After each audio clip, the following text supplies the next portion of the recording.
It's significant that the travel narrative opens with the theological error of Peter in chapter 8 and closes with the error here of James and John. That is because these three are the most important disciples of the 12.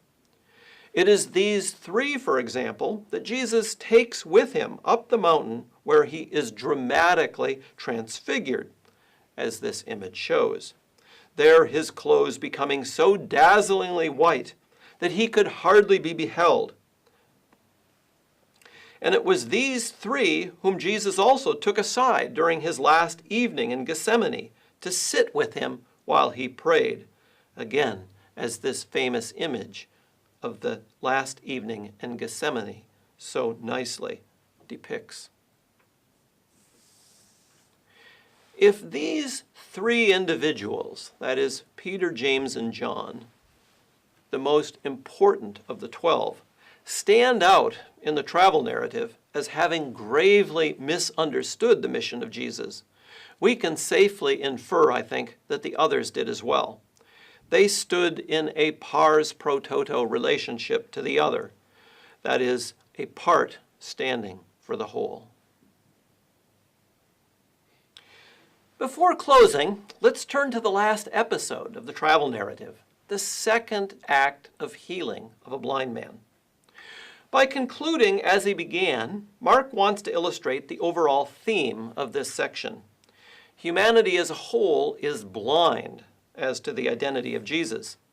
And just as it will take a supernatural act of grace to restore sight to the physically blind, so a similar act of grace will be required to illumine the minds of the disciples as to who Jesus is and who they are in light of their decision to follow in his path. The second healing story, however, is quite different than the first, and it's very important to grasp as readers how it is to be distinguished from the first. In order to compare these two, let's take a look at this second story and read it from beginning to end, beginning in Mark chapter 10, verse 46. And they came to Jericho, and as he was leaving Jericho with his disciples and a great multitude, Bartimaeus, a blind beggar, the son of Timaeus, was sitting by the roadside. And when he heard that it was Jesus of Nazareth, he began to cry out and say, Jesus, Son of David, have mercy on me. And many rebuked him, telling him to be silent. But he cried out all the more, Son of David, have mercy on me.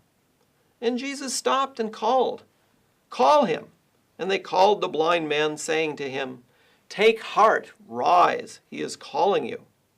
And throwing off his mantle, he sprang up and came to Jesus. And Jesus said to him, What do you want me to do for you? And the blind man said to him, Master, let me receive my sight.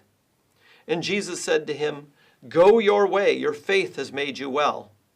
And immediately he received his sight and followed him on the way.